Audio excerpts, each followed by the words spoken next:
Клиенти, сега ще изтеглим победителите от играта в боя на дрехите. Първо да кажем, печеливша дреха е номер 2. Всички победители печелят талон за 30% отстъпка, който могат да използват още до вечера на нашата предпремиера. Сега да видим. Първият победител Мелис Неджетова.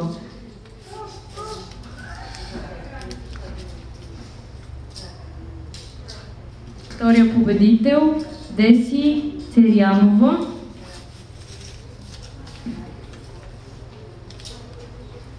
Третия победител Златка Петрова.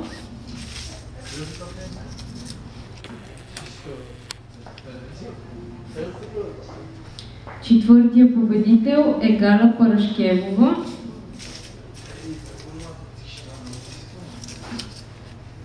И последния печелиш е Мариана Коджаманова.